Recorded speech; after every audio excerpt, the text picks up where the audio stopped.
레위인들의 질서를 회복하기 위해서 18장에서 다시 한번 제사장과 레위인들의 직무와 분깃을 정리해 주세요. 어, 그러면서 1절에 보니까 너와 내 아들들, 아론이라고 말하죠. 대제사장들에게는 가문은 성소에 대한 죄를 함께 담당할 것. 이게 바로 대제사장이 할 일이었습니다. 너와 내 아들들은 제사장 직분에 대한 죄를 함께 담당하라. 제일 중요한 역할이죠. 속죄를 하는 역할입니다. 인간은 결국에 이 죄의 문제를 해결하는 것이 가장 중요합니다. 새신자 교육 때 늘 하는 말이지만 우리가 하나님의 목표 적어주세요. 하나님의 목표가 뭘까요? 우리를 교회로 부르시고 하나님께서 우리를 자녀로 부르시는 가장 큰 목표가 뭘까요? 보통 천국, 뭐 구원 이렇게 말하지만 한마디로 우리가 성경에 공부했으니까 레위기 19장 2절에 나와 있죠. 거룩입니다. 거룩. 제일 중요한 거죠. 하나님의 목표는 우리를 교회로 부르시는 목표는 이 거룩을 위해서 부릅니다. 근데 거룩하려면 어떻게 해야 돼요? 기억나시나요?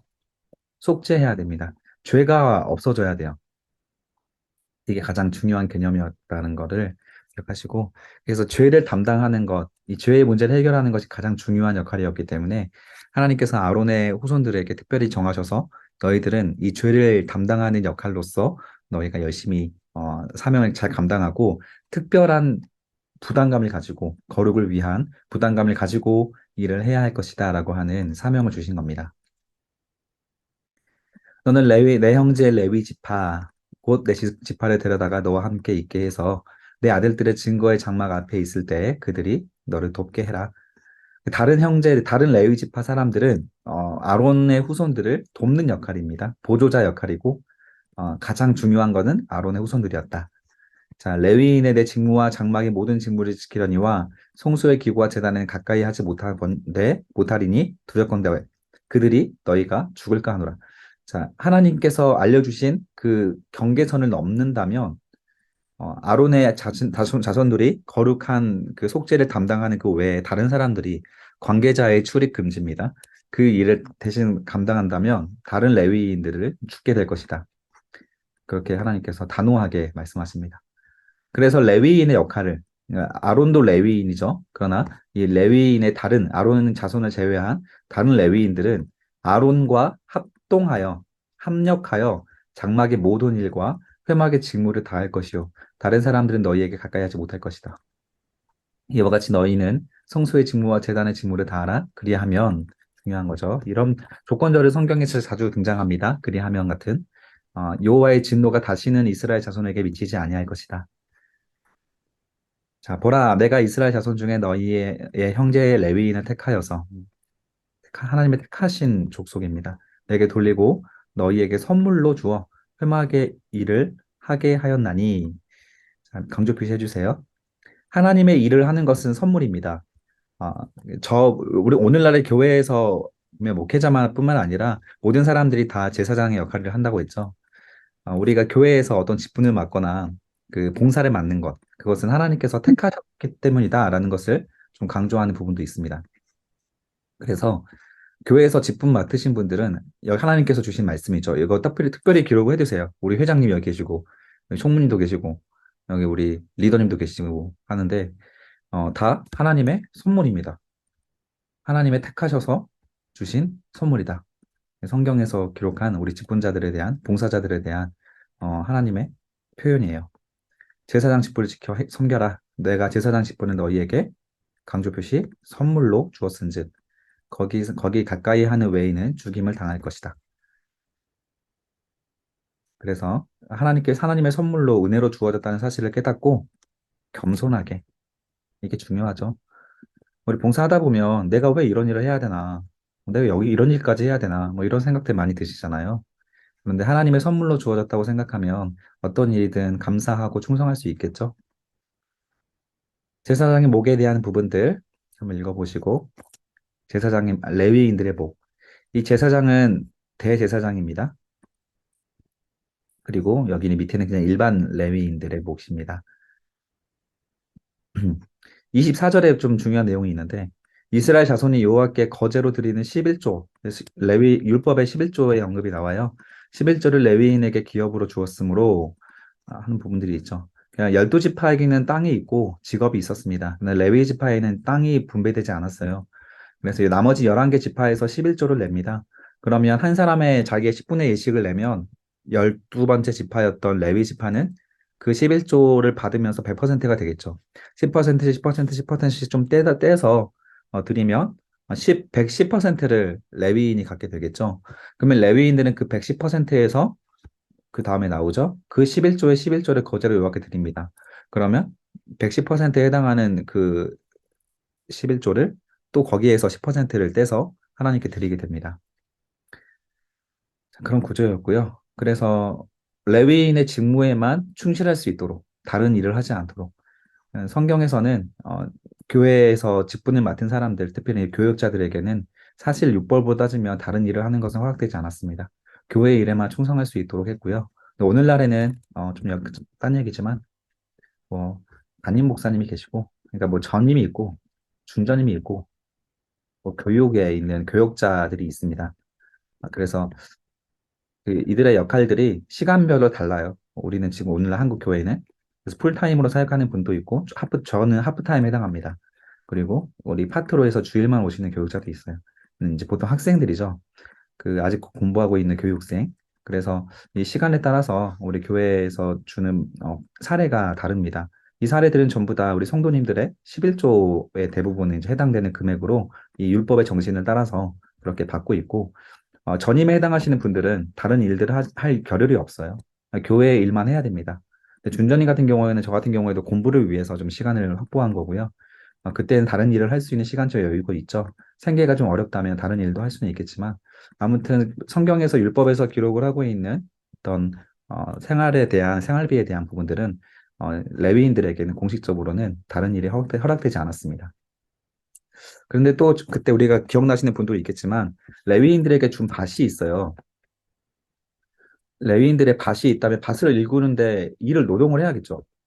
이런 부분들도 있습니다. 그래서 레위인들이 다른 직업을 갖지 못했지만 자신들의 밭을 일구는 노동 같은 경우에는 했습니다. 25절에서 32절까지 레위인의 예물들, 아까 말씀드렸던 11조의 11조를 하나님께 헌금으로 드려야 됩니다. 제가 한국에서는 이런 질문을 안 받았는데 호주에서는 이 질문을 굉장히 많이 받았어요. 호주는 여기보다 조금 더 좀 그 진보적으로 좀 나가 있는 경향이 있어서 11조는 구약의 산물인데 오늘날에는 신약 시대잖아요. 그래서 이 신약 시대에는 11조를 드리지 않아도 되지 않습니까? 율법이 다 폐해졌는데 라고 하지만 우리가 공부했죠, 이미. 율법 중에 폐하여 진 것도 있고 다른 이름으로 순화된 것도 있고 문자 그대로 지켜지고 있는 것도 있다고 했잖아요. 그래서 율법을 다 폐하여졌다라고 말하면 그것이 바로 이단입니다. 이거를 율법이 다 폐하여졌다. 이거는 그 율법 폐기론이에요. 마르키온주의입니다. 마르키온주의. 그 2세기 때 주후 2세기 때 있었던 그 이단이고요. 절대 율법은 폐하여진 것이 아닙니다. 다른 이름으로 순환된 것이 있고 오늘날에도 문자 그대로 지켜야 하는 것도 있습니다. 그래서 구약은 11조는 구약의 산물이기 때문에 드릴 필요 없다라고 말하는 것은 다 탐욕이에요, 탐욕. 그냥 다른 11조에 대한 부분, 구약의 율법에 대한 부분들은 내가 돈을 내야 되는 부분들과 연관이 없기 때문에 그냥 뭐 그러려니 하겠지만 11조는 내가 버는 금액의 10%라는 큰 돈을 이렇게 지불을 해야 되는 부분들이기 때문에 마음이 어렵습니다. 그래서 자꾸 11조를 가지고 걸고 넘어지는 거지만 11조는 오늘날에도 지켜야 되는 어떤 하나님의 주신 분명한 또 교회의 질서를 위해서나 또 하나님 앞에 내 가진 그 직업에 대한 하나님의 것입니다. 은혜입니다라고 하는 고백하는 하나님 앞에 물질을 내놓는 훈련이기 때문에 11조는 항상 잘 지키는 것이 좋은 것 같습니다. 27절에 보면 내가 너희의 거제물을 타작마당에서 드리는 곡물과 포도즙 틀에서 드리는 즙같이 여기리니 너희는 이스라엘 자손에게 받는 모든 11조 중에서 여호와께 거제는 오늘날로 바꿔 말하면 그냥 헌금입니다. 헌금. 헌금으로 드리고 여호와께 드린 그 거제물은 제사장 아론에게 돌리되 너희가 받은 모든 헌물 중에서 너희는 아름다운 것 곧 거룩하게 한 부분을 가져다가 여호와께 거제로 드릴 것이다. 그리하여야 죽지 아니하리라. 하나님의 성물은 더럽혀서는 안 됩니다. 19장 이제 이렇게 아론에 의해서 아론과 레위인들의 갈등이 끝나고 나서 19장은 이제 그 마지막 정리예요. 붉은 암송아지로 드리는 제사인데 이게 바로 속죄 제사입니다. 정결할 수 있는 방법을 알려주는 거예요. 정결의 제물을 만드는 방법입니다. 음, 2절에 보면 여호와께 명령하는 법의 율례를 이제 이르노니 이스라엘 자손에게 일러서 온전히 흠이 없고 아직 멍에 매지 아니한 한 번도 다른 일에 쓰이지 않은 그런 붉은 암송아지를 끌어와서 이게 바로 온전한 예물을 상징합니다. 하나님께 드릴 때 분명한 것들, 정직하게 내가 하나님 앞에 내가 일하고 정직하게 일해서 벌었던 그런 헌금을 하나님 앞에 드리는 것과 오늘날로 연결할 수 있고요. 자, 그래서 하나님 앞에 예배할 수 있는, 이거 가지고 제사할 수 있는 방법이 언급이 되고, 그 다음에 11절에 19절까지는 정결의 제물을 어떻게 사용할 것이냐, 셋째 날과 일곱째 날에 제물로 자신을 씻어야 합니다. 그리고 정결한 자가 우슬초를 가져다가 물을 찍어서 모든 기구에 있는 것들을 뿌리고, 이런 제물들을 기구와 사람들에게 뿌려서 정결하게 하는 방법을 사용했습니다. 이런 그 붉은 암송아지를 사용해서 잿물을 만들고 그 잿물이 거룩하여졌다. 그래서 붉은 암송아지가 어떤 신비한 그런 암송아지고 이 잿물이 신비한 물이다 이게 아닙니다. 그냥 법의 율례대로 하나님께서 가르쳐 준 대로 순종하는 그 결과가 이 잿물의 이 정결의 잿물이 거룩해지는 방법이라는 거예요. 자, 그리고 20장으로 넘어가겠습니다. 이렇게 아론과 제사장의 그런 갈등이 끝나고 나서 드디어 40년 광야 생활을 마치고 다시 가데스 바네아에 도착했습니다. 가데스 바네아는 열두 정탐꾼의 뼈아픈 장소죠. 불신앙의 뼈아픈 장소입니다. 이때 가데스 바네아에서 불순종한 것 때문에 40년을 돌아왔죠. 하나님 앞에 주신 말씀대로 순종했으면 그냥 쉽게 약속의 땅으로 들어갔을 텐데 불순종하니까 40년이에요. 피하고 그 약속의 땅에 있는 거인들이 무섭다고 피하고 도망가면 40년입니다. 그러나 직면했으면 일주일 안에 끝났을 이 전쟁이었을 수 있어요. 자, 첫째 달에 이- 이스라엘 자손 중 온 회중에 신 광야에 이르러 백성이 가데스에 머물더니 미리암 모세의 누나죠. 모세의 누나가 거기서 죽음에 거기서 장사됩니다. 자, 출애굽부터 40년 1월이 되고요. 열두 정탐꾼 사건의 빼앗은 장소에서 이제 미리암이 죽게 되는 것은 출애굽 세대의 상징인 미리암이 죽음으로 그 하나님 말씀처럼 그 1세대가 하나님 약속의 땅으로 적어주세요. 들어가지 못했다는 상징이 됩니다. 적다 말았네요, 지금. 자, 미리암은 다시 말씀드리지만 1세대를 상징합니다. 그 출애굽 세대를 상징하는 사람이에요. 근데 이 미리암이 약속의 땅 앞에 돌아와서 여기에서 죽게 되죠. 그래서 하나님 말씀처럼 1세대는 약속의 땅으로 들어가지 못합니다. 그거 상징이 되고, 근데 이 와중에서도 2절에 보니까 40년이 흘렀죠. 이 와중에서도 회중이 무리 없으므로 모세와 아론에게로 모여들어서 또 다툽니다. 자, 우리 형제들이 여호와 앞에서 죽을 때 우리도 죽었더라면 좋을 뻔하였다라고 하면서 화를 내요. 우리 형제가 죽을 때라는 것은 40년 전 열두 정탐꾼 중에서 악평을 했던 10명의 정탐꾼이 그 자리에서 즉결 심판으로 죽게 되었잖아요. 그때 우리도 그냥 같이 죽었으면 좋았을 것을 왜 지금까지 살아서 우리가 이런 고생을 하냐. 아직 1세대가 다 살아있긴 합니다. 그래서 이들은 아직도 40년이 지났어도 변하지 않고 불평을 하는 사람들이었어요. 사람이 정말 안 바뀌는 것 같습니다. 사절에 보니까 너희가 어찌하여 여호와의 회중을 이 광야로 인도하여 우리와 우리 짐승이 타여 죽게 하느냐. 40년 전 불평했던 내용이 40년 후에도 똑같이 불평을 하고 있죠. 자신들을 여호와의 회중이라고 칭합니다. 하나님의 백성이라고 칭하면서 하나님을 신뢰하지 못하고 있는 모습을 여전히 보이고 있죠. 너희가 어찌하여 우리를 애굽에서 나오게 하여서 이 나쁜 곳으로 인도를 하였느냐. 이 나쁜 곳, 하나님께서 인도하신 곳인데 나쁜 곳이라고 칭하죠. 이곳에는 파종할 것도 없고 무화과도 없고 포도도 없고 석류도 없고 마실 물도 없다. 이 일상생활에 필요한 모든 것들이 없는 곳으로 그 모세와 아론이 자신들을 이끌고 와서 고생을 시키고 있다라는 것이죠. 모세와 아론이 회중 앞을 떠나서 회막문에 이르러 밑줄 그어주세요. 엎드립니다. 그런데 여기도 중요한 거예요. 모세와 아론이 함께 엎드렸죠. 40년 전에는 모세 혼자 가서 엎드렸습니다. 그런데 이제는 아론이 함께하고 있는 모습이죠. 그래서 이 아론도 여호와의 영광을 보게 됩니다. 그 전에 40년 전에는 여호와의 영광이 모세에게 나타나며라고 표현이 되어 있는데 이제는 아론에게도 나타나죠. 어느 순간부터 아론이 모세와 함께 했습니다. 자, 이래서 누구와 동역하는가? 이건 굉장히 중요한 거예요. 어떤 친구를 가까이 하는가? 어떤 교인들을 가까이 하는가? 훌륭한 동역자를 구하는 기도는 굉장히 중요해요. 우리는 사람에게 영향을 받거든요. 모세와 같은 사람을 만났을 때 그를 알아볼 수 있는 분별력도 있어야 우리가 아론이라고 하더라도 이 모세 곁에 있겠죠. 그리고 나도 그와 같은 사람으로 살고 싶다는 의지가 있어야 함께 동역할 수 있는 거예요. 자, 모세와 같은 훌륭한 동역자를 만났어도 내가 모세처럼 살기 싫으면 그냥 동역할 수 없는 겁니다. 그런데 어, 나도 그렇게 거룩하게 살고 싶다는 의지가 있으면 함께 여호와의 영광을 볼 수 있게 되는 거죠.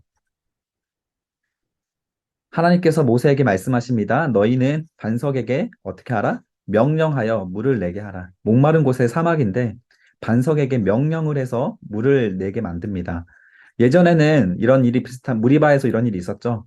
반석을 내려쳐서 물을 내게 했습니다. 출애굽기 17장이죠. 근데 이번에는 분명히 말로 명령하라고 분명히 말씀하셨죠. 이미 모세와 아론이 화가 많이 나 있습니다. 답답합니다. 40년이나 지나서 얼마나 이제 모든 것들이 익숙해지고 이들이 백성들이 변하지 않은 백성들을 보면서 모세가 화가 났겠어요. 그렇죠? 그래서 하나님께서 분명하게 강조하신 것 같아요. 그래서 야 너희들 다른 거 하지 말고 분명히 말로 명령해서 물을 내게 해야 된다라고 하는 부분들을 강조하셨습니다. 근데 모세가 이미 화가 많이 나 있는 상태예요. 10절에 보니까 모세와 아론이 온 회중을 반석 앞에 모으고 이르되 화를 내죠. 소리를 치면서 야 이 반역한 자식들아 너희가 우리를 위하여 이 반석에서 물을 어떻게 내겠느냐 하나님이 할 수 없으면 우리가 어떻게 하겠느냐 하면서 11절에 그의 지팡이로 반석을 2번 내려 칩니다. 그랬더니 물이 많이 쏟아 나오죠. 그리고 회중과 그의 짐승이 나십니다. 하나님 말씀을 어겼죠.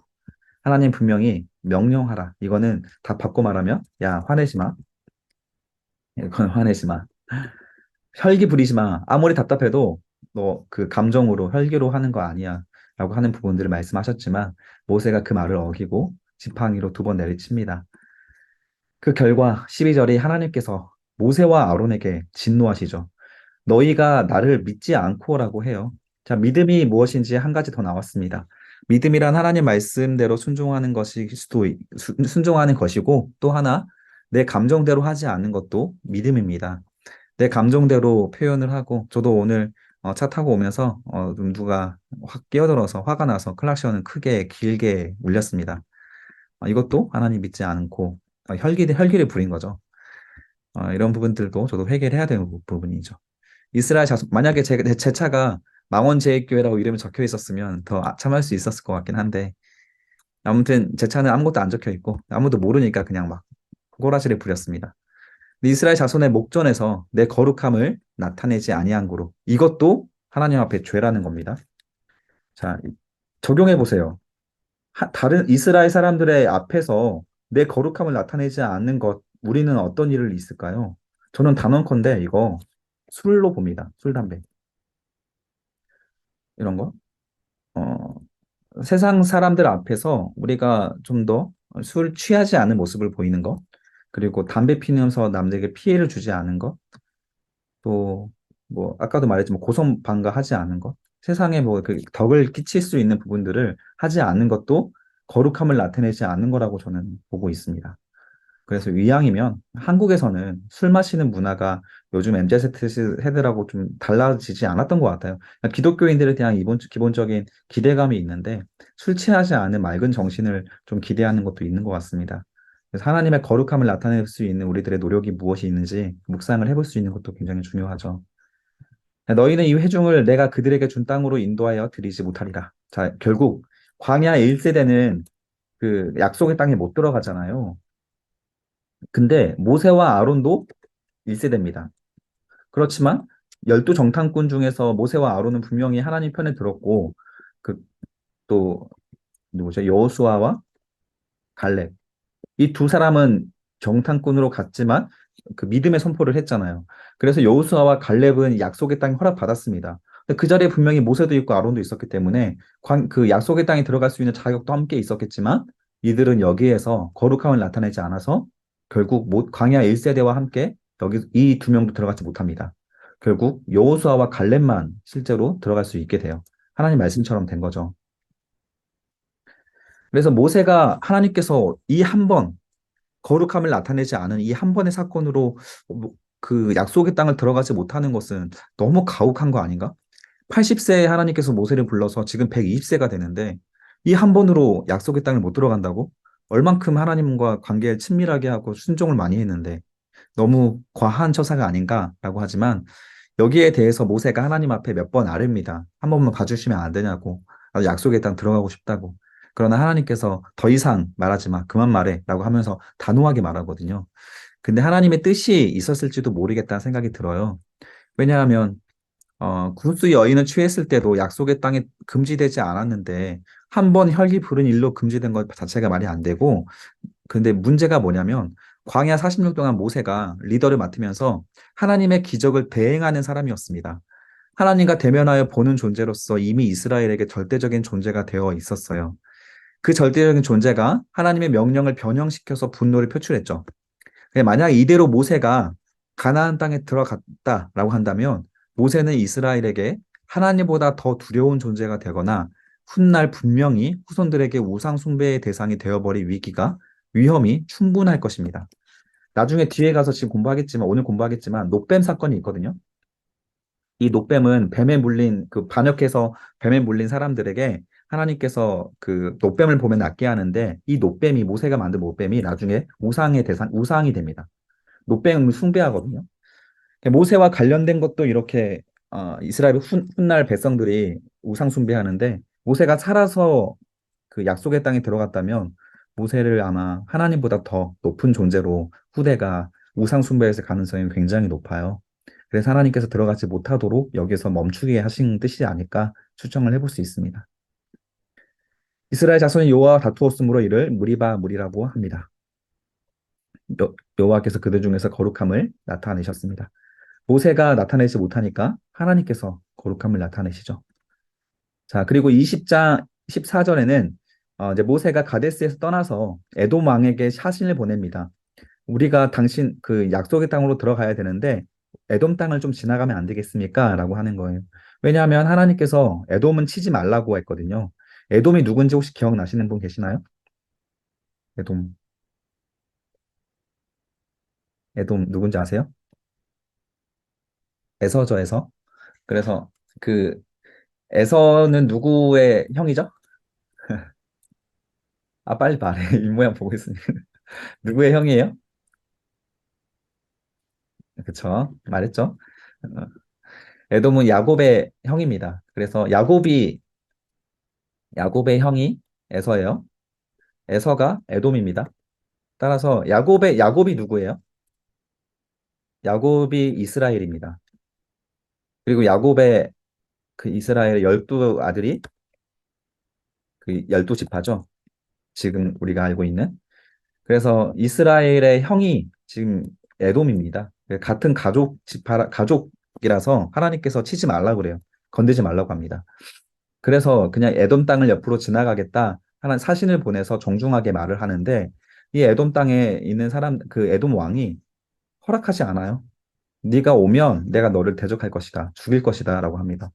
하나님께서 치지 말라고 했는데 에돔 왕이 또 허락을 안 해주니까 어떻게 해야겠어요?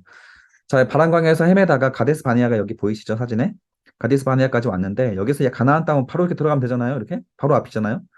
아니, 이렇게 가데스 바네아가 여기 있고, 자, 에돔이 여기 있습니다. 그래서 이 에돔 땅을 지나서 그 에돔이 바람 광야 이 전체가 다 에돔 땅인 것 같아요. 그래서 그냥 바로 직진하면 되는데 이 에돔 땅에 못 들어가니까 여기에서 그 다른 길로 에돔의 영역에 해당되지 않은 곳으로 뺑 돌아서 들어가야 했습니다.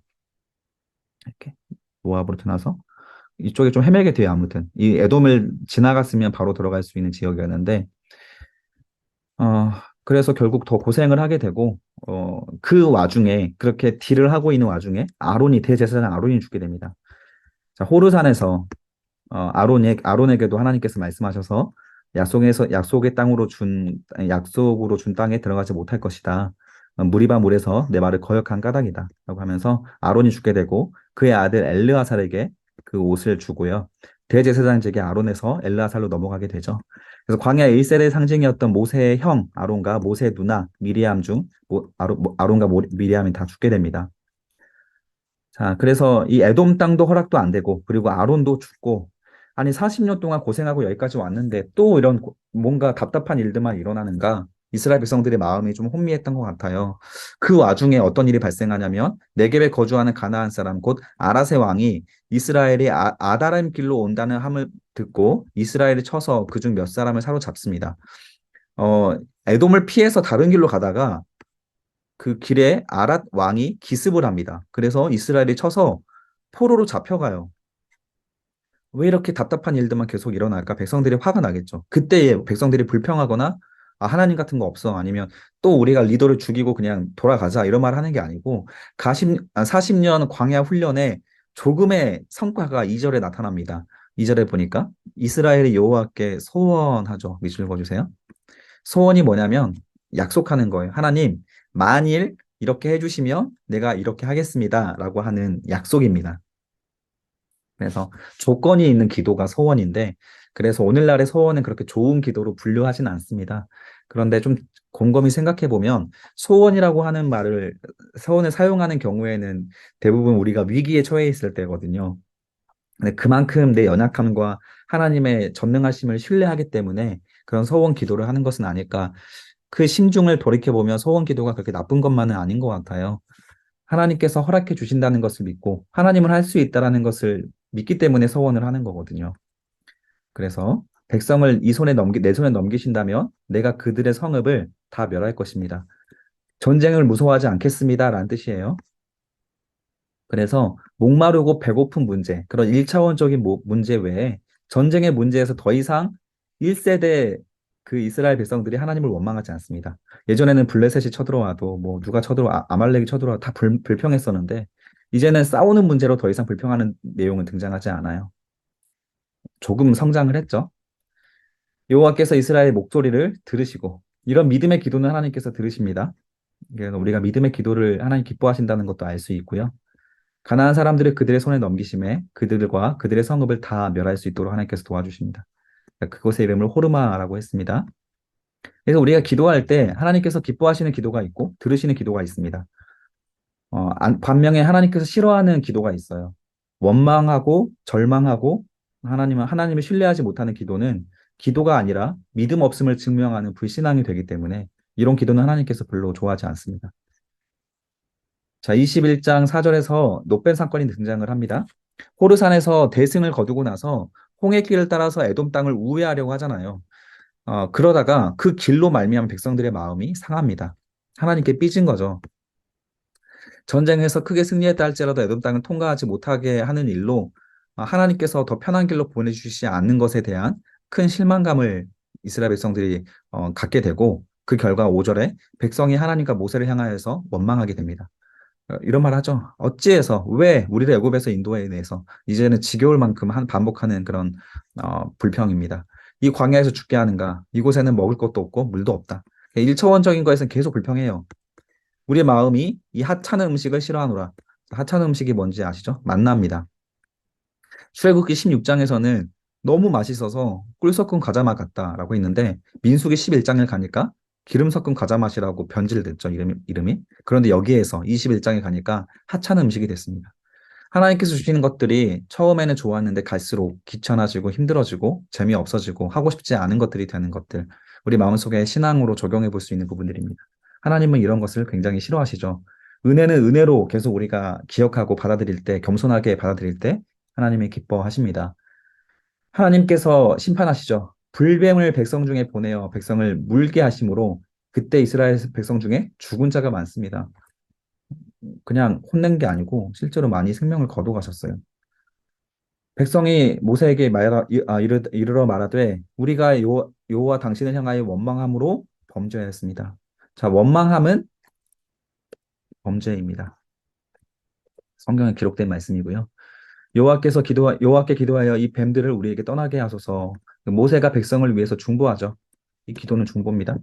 모세가 자기를 위해서 기도하는 게 아니죠. 백성을 위해서 기도하는 것을 변호자, 중보자라고 부릅니다. 중보함에 여호와께서 모세에게 이르시되 불뱀을 만들어 장대 위에 넣어라. 불뱀을 손으로 만들어서 장대 위에 매달아.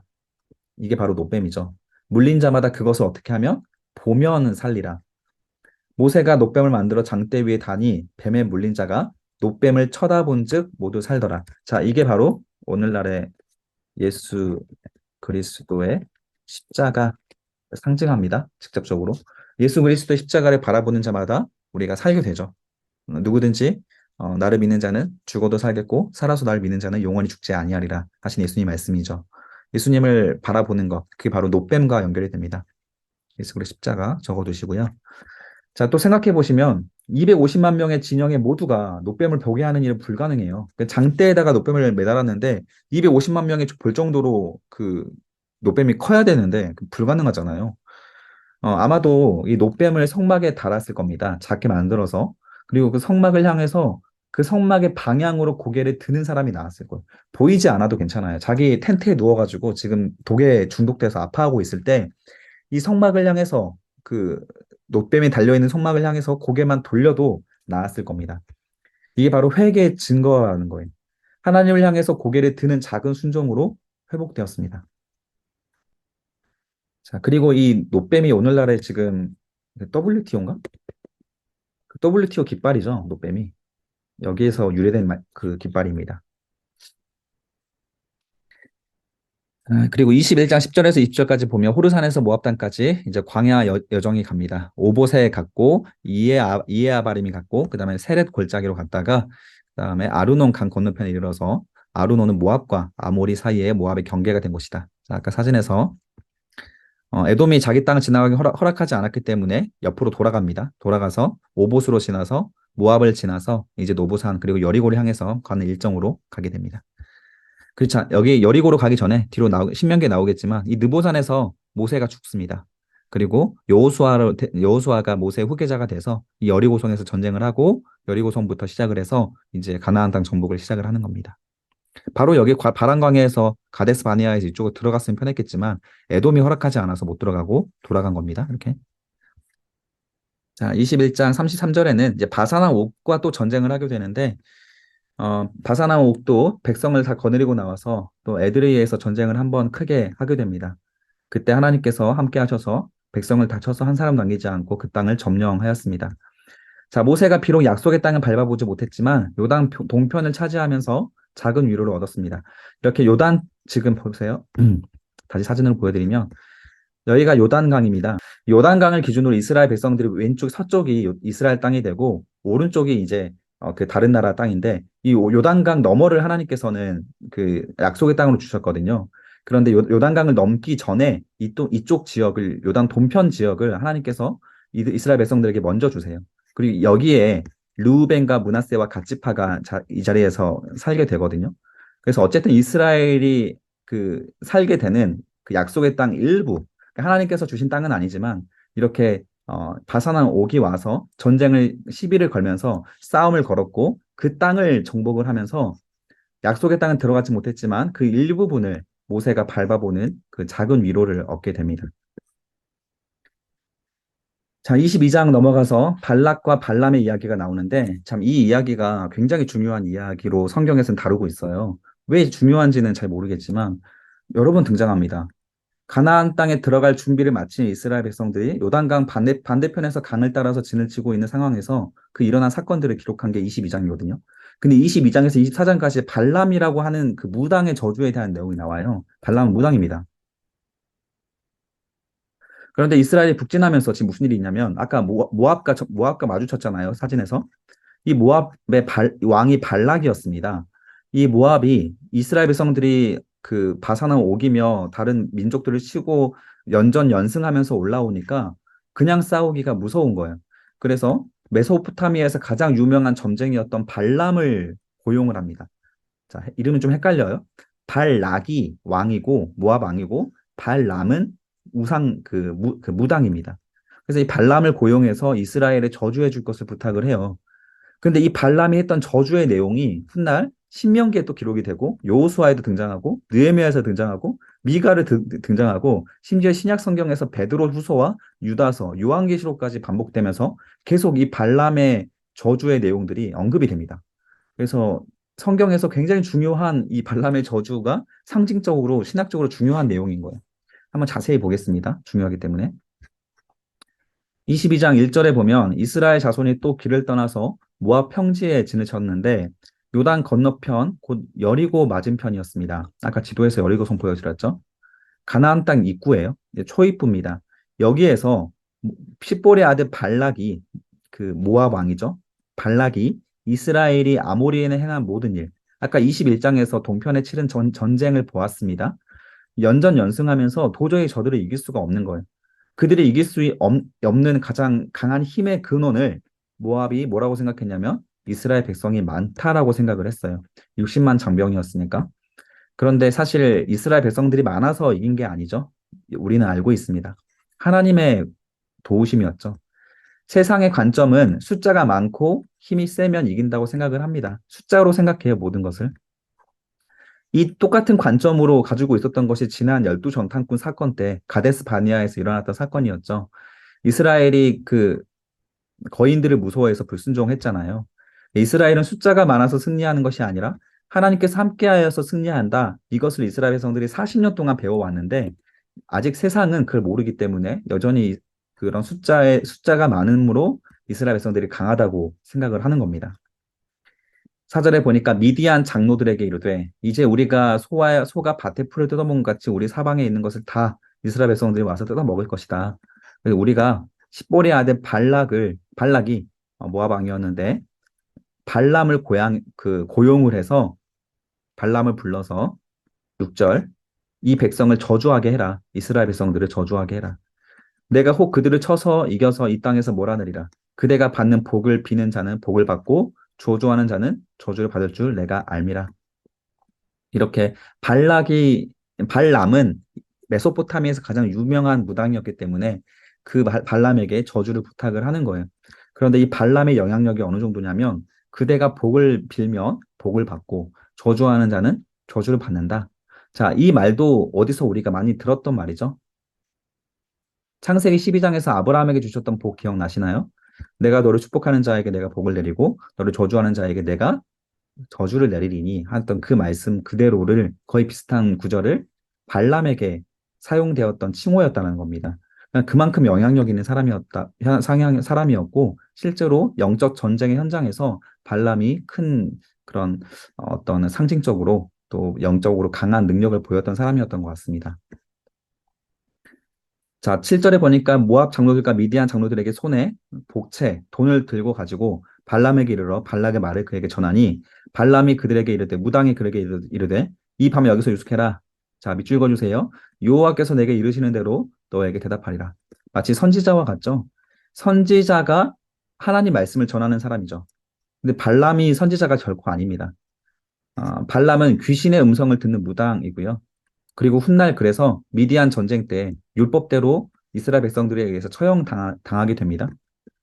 그런데 하나님은 이런 무당 발람에게도 임하셔서 발람을 사용해서 지금 가나안 땅, 메소포타미아 지역의 모든 지역 사람들에게 하나님이 어떤 사람인지를 증거하게 만들어요. 아직 이스라엘 백성들에게는 그만큼 이 지역 속에서 인정받을 만한 사람, 영향력 있는 사람은 없었습니다. 지금 하나님께서 이스라엘 백성들을 들어서 가나안 땅을 치러 들어가시는데 이 지역에 살고 있는 모든 사람들에게 경고하고자 하는 하나님의 의도가 있는 거예요. 이스라엘을 대적하지 말아라. 알아서 떠나가라. 알아서 굴복해라. 라고 하는 하나님의 심판을 전하고 하나님의 능력을 전하는 도구로 이 무당을 하나님께서 사용하신다는 거예요. 하나님께서 사용하시는 사람들의 종류를 보면 이렇게 좀 이해할 수 없는 사람도 사용하십니다. 분명히. 그래서 나도 하나님께서 얼마든지 사용할 수 있는데 그것은 내가 하나님의 사람이기 때문에 날 사용하는 것이다. 다 모든 것을 그렇게 연결할 수는 없습니다. 발람은 분명 우상 숭배자고 율법대로 처형당하게 됩니다. 그럼에도 불구하고 하나님께 쓰임 받거든요. 그러니까 하나님께 잘 쓰임 받아야 하는 거예요, 우리도. 하나님께서 어떻게 쓰시는지 보세요. 발람이 하나님께 아뢰되 모압 왕 십볼의 아들 발락이 보낸 자들이 이르다 이르기를 자 내가 보라 애굽에서 나온 민족이 지면을 덮었으니 이스라엘이죠. 이제 와서 나를 위하여 그들을 저주해라. 하나님이 발람에게 이르시되 그때 하나님께서 발람에게 음성을 들려주십니다. 너는 그들과 함께 가지도 말고 그 백성을 저주하지도 말아라. 그들은 복을 받은 자들이다. 발람이 아침에 일어나서 발락의 귀족들에게 이르되 너희는 너희 땅으로 돌아가라. 여호와께서 내가 너희에게 함께 가기를 허락하지 않는다. 마치 하나님 말씀대로 순종하는 것 같지 않아요? 그리고 아침에 일찍 일어나는 거 이거 누군가가 했던 행동인가요? 아브라함이 했던 행동이죠. 믿음의 상징입니다. 자, 그렇다면 발람도 충분히 하나님의 사람처럼 될 수 있는 거 아닌가? 맞습니다. 그러나 이 발람은 이때뿐인 거예요. 하나님께서 말씀하실 때에만 그대로 행동하는 겁니다. 그동안 그렇게 살아왔거든요. 귀신이 말하면 귀신의 말대로 움직이고 하나님 말씀하시면 하나님 말씀대로 움직이는 거예요. 그러나 이 발람은 이 하나님이 유일한 신이시고 전지전능한 하나님이라는 것을 믿지 않은 사람이에요. 그냥 귀신을 보듯 한 명의 신을 보듯 하나님을 그냥 여겼던 겁니다. 자, 그래서 우리가 하나님을 세상 속에서 다른 것들을 사랑하면서 하나님도 사랑하라면 발람과 똑같은 사람인 거예요. 세상에 있는 것들 때문에 내 마음을 빼앗기고 그것 때문에 내 마음을 그것들을 사랑하면서 하나님도 사랑을 한다. 그래서 뭔가 내 신앙의 내 행동과 내 믿음의 경중이 세상과 하나님이 자꾸 저울질하게 된다면 이 발람의 모습과 똑같은 거예요. 15절 보면 발락이 다시 그들보다 더 높은 고관들을 더 많이 보내매 그들이 발람에게로 나아가서 그에 이르되 십볼의 아들 발락의 말씀을 청하건대 아무것도 거리끼지 말고 내게로 와라. 내가 그대를 높여 크게 존귀하게 하겠다. 자, 관직을 주겠다는 거죠. 그래, 그대가 말한 모든 것인지 내가 다 줄 테니까 제발 와서 나를 위하여 이스라엘 백성 좀 저주 좀 해달라. 그랬더니 발락이 그 집에 가득한 은금을 내게 줄지라도 내가 능히 여호와 내 하나님의 말씀을 어겨 덜하거나 더하지 못하겠노라. 굉장히 신앙이 좋아 보입니다. 그런즉 이제 너희도 이 밤에 여기서 유숙하라. 여호와께서 내게 무슨 말씀을 더하실는지 알아보리라. 하나님께서 따라가지도 말고 또 이들의 말도 들어주지 말라고 했는데 집에 가득한 은금을 가지고 오니까 지금 벌써 발람의 마음이 흔들리고 있죠. 다시 한번 하나님께 물어보고 오겠다는 겁니다. 그때 밤에 하나님이 발람에게 임하여 이르시되 그 사람들이 너를 부르러 왔거든 일어나 함께 가라. 그러나 내가 내게 이르는 말만 준행해라. 하나님께서 함께 가는 것은 허락을 했습니다. 그러니까 발락이 아침에 일찍 일어나서 떠납니다. 하나님 앞에 순종하는 모습을 잘 보이죠. 22절 그가 감으로 말미암아 하나님이 진노하심으로 여호와 사자가 그를 막으려고 길에 서니라. 발람은 자기 나귀를 탔고 그의 두 종은 그와 함께 갔는데 자, 믿기 어려운 일들이 일어납니다. 나귀가 여호와의 사자가 칼을 빼어서 손에 들고 길에 선 것을 보고 길에서 벗어나 밭으로 들어간지라. 발람이 나귀를 길로 돌이키려고 책짓질을 하죠. 나귀는 여호와의 사자를 봤는데 발람은 여호와의 사자를 보지 못했습니다. 여호와의 사자는 천사를 말해요. 미카엘일 겁니다, 아마도. 어, 그런데 여호와의 사자는 포도원 사이에 좁은 길에 서 있고 그 좌우에는 담이 있었습니다. 그래서 발람이 계속 나귀에게 채찍질을 하죠. 세 대를 때립니다. 그랬더니 갑자기 여호와께서 나귀의 입을 열게 하셔서 나귀가 발람에게 말을 합니다. 내가 당신에게 무엇을 하였기에 나를 이같이 세 번 때리느냐? 발람이 나귀에게 말하되 네가 나를 거역하기 때문이다. 발람이 몹시 놀라도 아니고 그냥 나귀에게 대화를 합니다. 네가 내 말을 안 들어서 너를 때렸다. 자, 그리고 자기 입으로 무슨 말을 하죠? 내 손에 칼이 있었다면 곧 너를 죽였을 것이다. 자, 이것 때문입니다. 밑줄 그어주세요. 이 말을 자기 스스로 하기 위해서 하나님께서 나귀의 입을 여셨던 것이고 여호와의 사자로 이렇게 길을 막아서 나귀가 길에서 벗어나게 만들어 준 겁니다. 나귀가 발람에게 이르되 나는 당신이 오늘까지 당신의 일생 동안 탄 나귀가 아닙니까? 내가 언제 당신에게 이같이 하는 버릇이 있었습니까? 발람이 대답합니다. 그런 버릇은 없었다. 그러니까 이것 때문인 거예요. 평소에 나귀가 말 잘 들었지만 그 네가 나를 거역한다면 너를 죽일 것이다. 자기 스스로 말한 것처럼 하나님께서 그 발람에게 주신 그 명령이 있잖아요. 내가 너에게 준 말만 해라.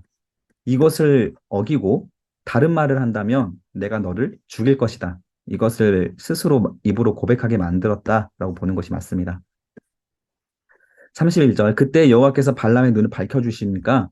여호와의 사자가 손에 칼을 빼들고 길에 서 있는 것을 볼 수 있게 됩니다. 그리고 머리를 숙이고 엎드리죠. 하나님은 사람의 눈을 밝혀서 상위 존재를 보게 하실 수도 있는 분이세요. 실제로 누가복음 24장에 보면 엠마오에서 예수님을 알아보지 못하는 제자들이 나오죠. 그때 예수님께서 눈을 밝혀주시니까 예수님을 알아볼 수 있게 된 것처럼 우리 눈을 밝혀서 천사를 볼 수 있게도 하나님께서는 충분히 하실 수 있습니다. 자, 그래서 아까 있었던 내용을 읽어보세요. 자, 마지막 이 말 때문인 거죠. 35절. 그 사람들과 함께 가라. 내가 내게 이르는 말만 해라. 이 발람이 이제 하나님께서 전하는 말을 온 가나안 족속들과 이스라엘 앞에서 하는 그 말이 중요하기 때문에 혹시 돈에 유혹되어서 또는 사람 눈치를 봐서 하나님께서 이런 말을 하지 않고 다른 말을 할까 봐 하나님께서 이렇게 강하게 경고를 주시는 겁니다. 발락 왕은 무당 발람이 온다는 말을 듣고 모압 변경 끝 아르논가에 있는 성읍까지 가서 그를 영접을 합니다. 변경 끝까지 찾아와서 발에 뭐 버선발로 나가서 맞이를 해주는 거죠. 그래서 내가 너를 높여서 존귀하게 하겠다. 자, 여기까지 경험한 사람은 벌써 지금 발람이 무당이 여호와의 사자도 경험했고 하나님의 음성도 들었고 낙이랑 대화도 했고 지금 보통 일이 아니라 심각한 일이 돌아가고 있다라는 것을 발람이 이미 경험을 하고 있죠. 따라서 높은 관직이 더 이상 관심이 없습니다. 발람은. 우리도 하나님께서 이 정도까지 경고를 하시면 사실 더 이상 세상의 것들에 관심이 없어질 거예요.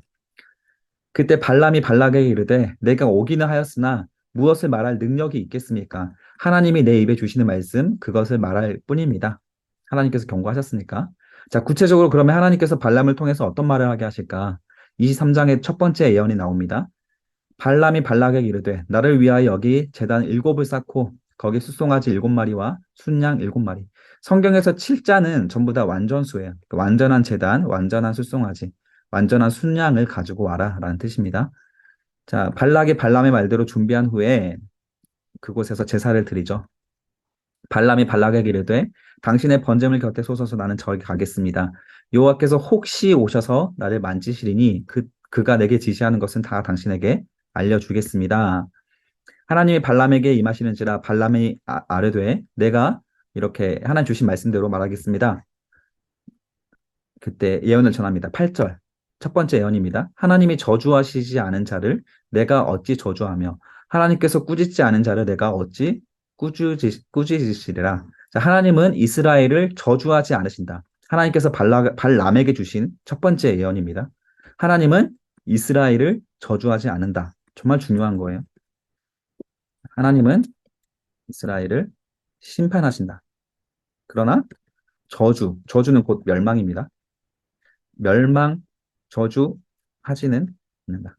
이렇게 우리가 적용해 볼 수 있는 거죠. 이번 주 설교 내용이죠. 하나님께서 우리를 때려서 심판하실 수는 있습니다. 그러나 그것으로 우리를 영원히 멸망하게 하진 않아요.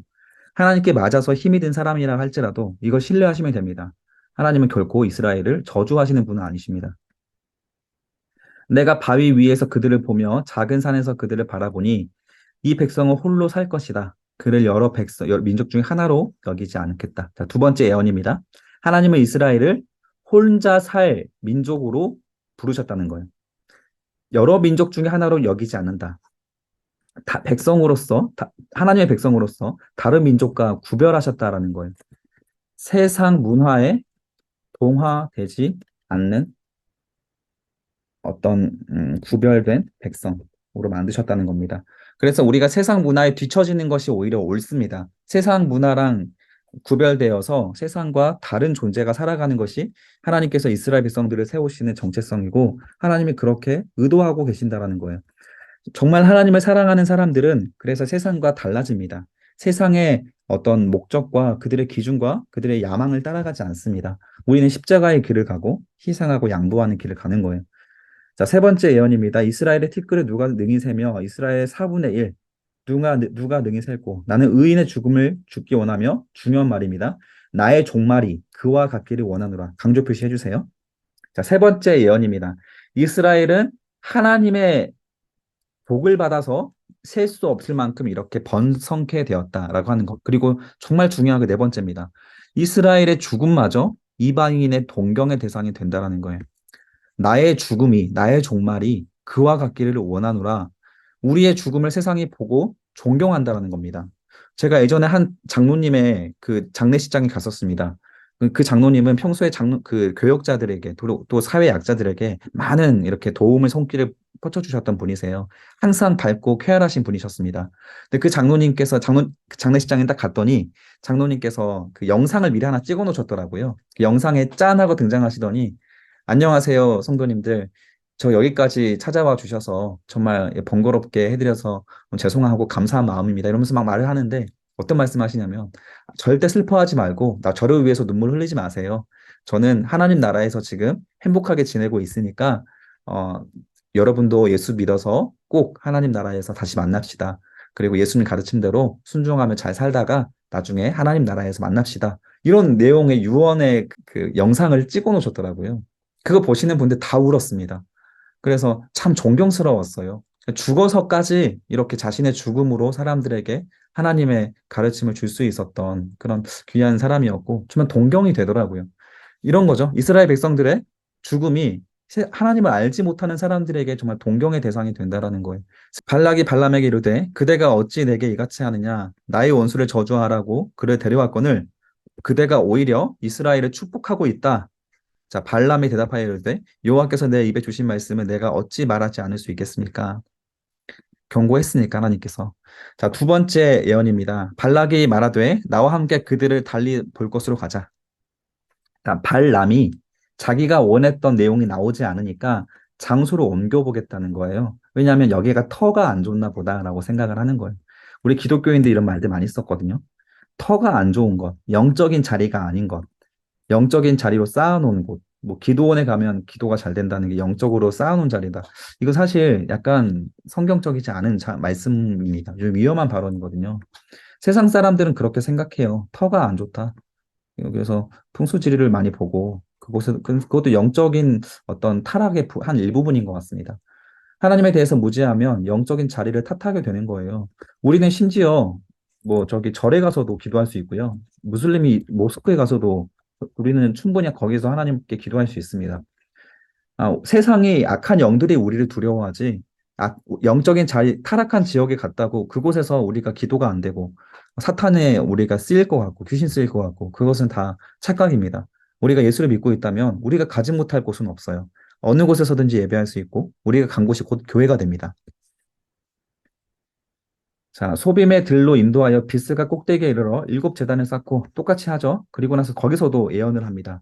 자, 두 번째 예언을 주시죠. 두 번째 예언 중에 첫 번째입니다. 1번. 하나님은 사람이 아니시니 거짓말을 하지 않으시고 인생이 아니시니 후회가 없으시도다. 하나님은 사람이 아니시고 거짓말을 하지 않으시는 분이십니다. 두 번째, 인생은 사람입니다. 사람이 아니시니 후회하심이 없습니다. 인생이라고 하는 건 제한이잖아요. 제한성이 있기 때문에 우리는 선택에 대해서 후회를 합니다. 그러나 하나님은 제한이 없는 무제한 분이시기 때문에 후회가 필요 없으신 분이시다. 자, 그리고 세 번째 예언입니다. 야곱의 허물을 보지 않았다. 자, 야곱은 아까 이스라엘이었죠, 이스라엘. 이스라엘의 허물을 보지 아니하며 이스라엘의 반역을 보지 아니하노다. 그래서 이스라엘의 허물과 반역을 보지 않으시는 분, 이게 무슨 말일까요? 우리가 속죄를 하게 되면 그 피로 그 죄가 덮어집니다. 오늘날 예수님께서 오신 후에는 예수님의 옷으로 우리의 더러운 죄악들을 덮어주십니다. 이렇게 적용할 수 있겠죠. 하나님은 그들을 애굽에서 인도하여 내셨으니 그의 힘이 들소와 같다. 이스라엘은 하나님의 능력으로 애굽에서 건져낸 백성이다. 다섯 번째, 야곱을 해야 할 점술이 없다. 그리고 복술이 없다. 무당들이 어떻게 할 수 없다라는 거죠. 어떤 저주로도, 어떤 귀신들도, 어떤 사탄도 이스라엘을 해할 수 있는 능력이 없다. 이게 우리들의 정체성입니다. 귀신 두려워하지 마세요. 귀신이 우리를 무서워합니다. 발락이 발람에게 이르되 그들을 저주하지도 말고 이제 축복하지도 말아라. 더 이상 입을 열지 말아라는 거죠. 계속 입만 열었다 그러면 이스라엘을 축복하니까 오히려 이 이스라엘에 대한 발람의 두 번의 예언으로 인하여서 모압의 군사들이 사기가 땅에 떨어졌을 겁니다. 자, 그리고 발람의 세 번째 예언입니다. 멈추지 않습니다. 하나님께서 하라고 하시니까 또 말씀을 하시는 거예요. 내가 너를 다른 곳으로 인도하리니 거기에서 그들을 저주하라 라고 하는 말을 또 발락이 명령을 하죠. 또 터를 옮깁니다.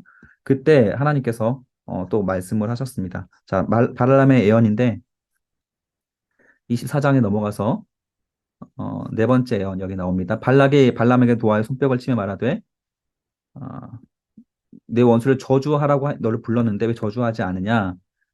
그대에게 마가 존귀하지 못하게 하셨다. 여기 네 번째 예언이 나오게 나오는데 19절에 주권자가 야곱에서 나올 것이다. 남은 자들이 그 성읍에서 멸절하리로다. 자, 주권자라고 하는 말이 굉장히 중요한데 여기 바로 메시아 예언입니다. 메시아가 이스라엘에서 나올 것이다. 메시아는 구원자입니다. 주권자가 구원자, 세상을 구원하는 구원자가 예수 그리스도가 이스라엘에게서 태어날 것이다라고 하는 부분들을 강조를 해주는 겁니다. 이게 예언을 하는 겁니다. 자, 그리고 아말렉에 대한 예언도 하고 다른 이방 족속에 대한 예언도 합니다. 그리고 기띔 해변의 족속에 관한 예언도 계속 하게 됩니다. 그렇게 다 예언을 하고 나서 발람이 일어나 자기 곳으로 돌아가고 발락도 자기 길로 떠나게 되죠.